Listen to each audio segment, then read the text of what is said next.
comment réaliser le patron d'un boxer pour homme. Et cette semaine, on va voir comment le réaliser maintenant à partir de notre patron. Quand j'ai eu le projet de faire un boxer pour homme, j'ai directement pensé à une de mes copines qui s'appelle Yasmine et qui dessine extrêmement bien. Et vous pouvez déjà voir un aperçu de son travail dans la vignette de ma vidéo. Elle dessine vraiment très bien et j'ai tout de suite été fascinée par ses dessins. Alors je vous invite à rejoindre son Instagram qui s'affiche juste ici. Et sans plus attendre, je vous laisse avec la suite de la vidéo. Pour réaliser un boxer, vous aurez tout d'abord besoin des pièces d'un patron de boxer.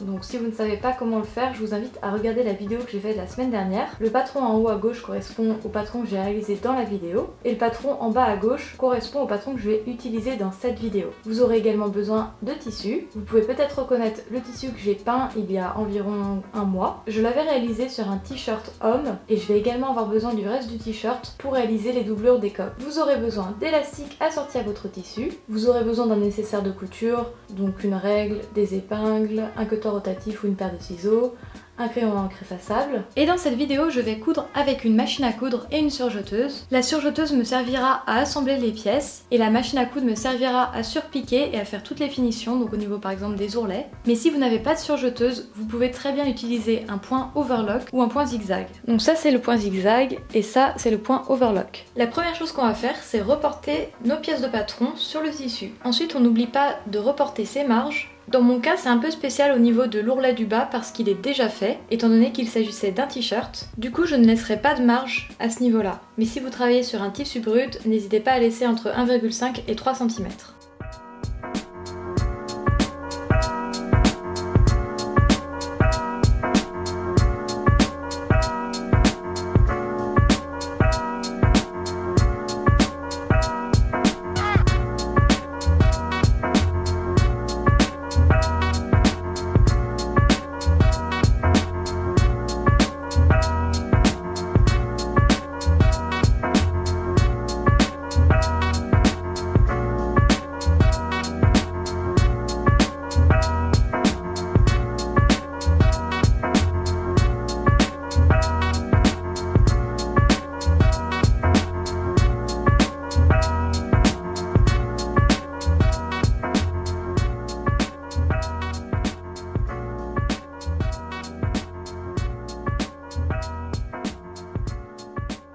On peut maintenant passer à la découpe des pièces et on aura 2 pièces de chaque. Donc 2 pièces de ça, 2 pièces de ça et 2 pièces de ça parce qu'il y a 2 épaisseurs.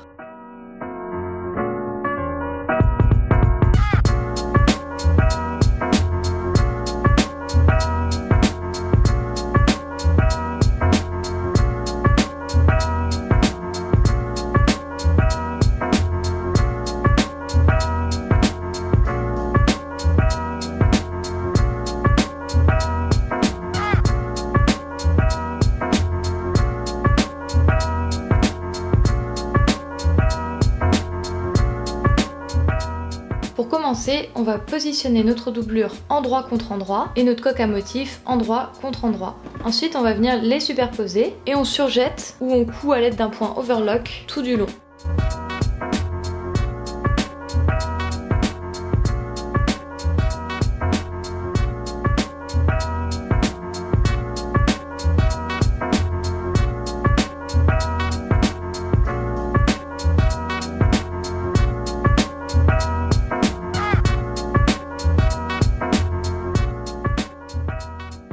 Au niveau de nos 2 pièces principales, on va les placer endroit contre endroit, la couture qui se trouvera au niveau des fesses, et on va passer à la surjeteuse.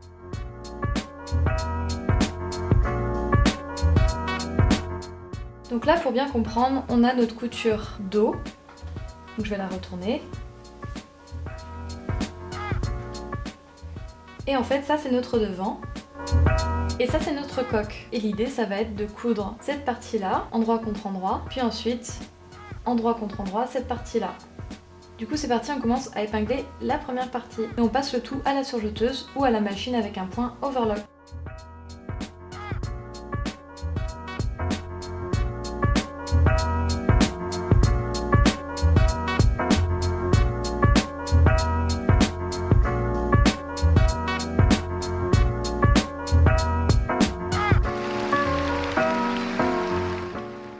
notre caleçon commence à prendre forme et on va venir faire une surpiqûre sur l'endroit, juste ici. Donc moi je vais utiliser une aiguille double pour avoir 2 traits parallèles, mais vous pouvez très bien utiliser un point zigzag triple qui vous donnera une très jolie finition.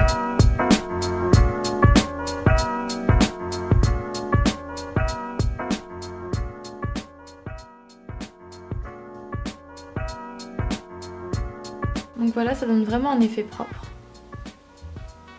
Et je fais pareil de l'autre côté. Maintenant que nos surpiqûres sont faites, on va pouvoir retourner notre boxer et assembler l'entrejambe. Donc on fait bien attention à ce que la couture ici corresponde bien à la couture ici et on épingle.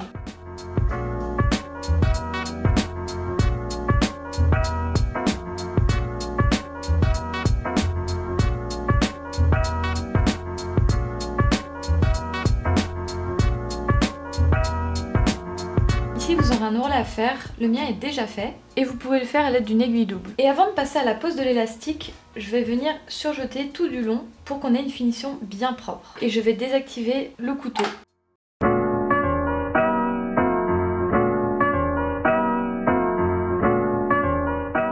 Pour déterminer la longueur de votre élastique, vous allez prendre quelques centimètres en moins par rapport à votre caleçon. Donc là, je dois avoir 3-4 cm en plus. On va venir le positionner comme ceci, bord à bord, et à l'aide de l'aiguille double et d'un point zigzag cette fois, on va venir assembler les 2 morceaux. Et vous allez voir, la finition va être assez propre.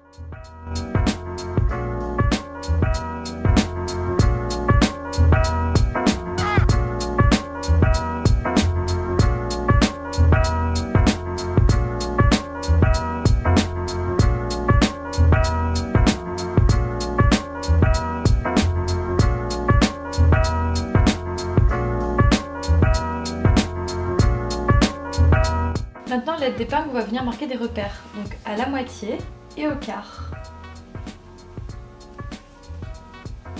Et on va faire pareil avec le boxer. On n'a pas besoin de marquer la moitié parce qu'on voit très bien la démarcation, mais par contre on va venir marquer l'écart. On va positionner notre élastique de sorte que ça la couture se retrouve à l'arrière au niveau de l'autre couture dos, donc ici, et on va positionner l'envers de l'élastique contre l'endroit du boxer à environ 1 cm ou 1,5 si vous voulez être plus serein. Et on va venir épingler.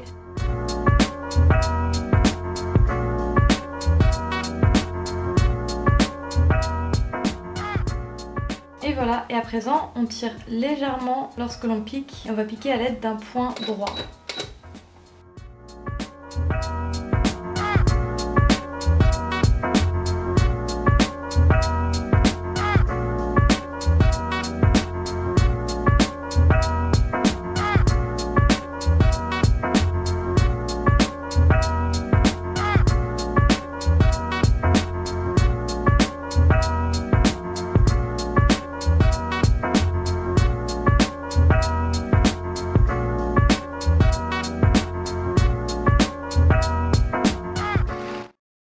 Cette vidéo est terminée, j'ai vraiment beaucoup aimé travailler sur ce projet de boxer et de pouvoir le customiser et développer ce partenariat avec Yasmine. Je suis plutôt contente du résultat, alors n'hésitez pas à me laisser vos impressions en commentaire et je vous retrouve très vite avec de nouvelles vidéos.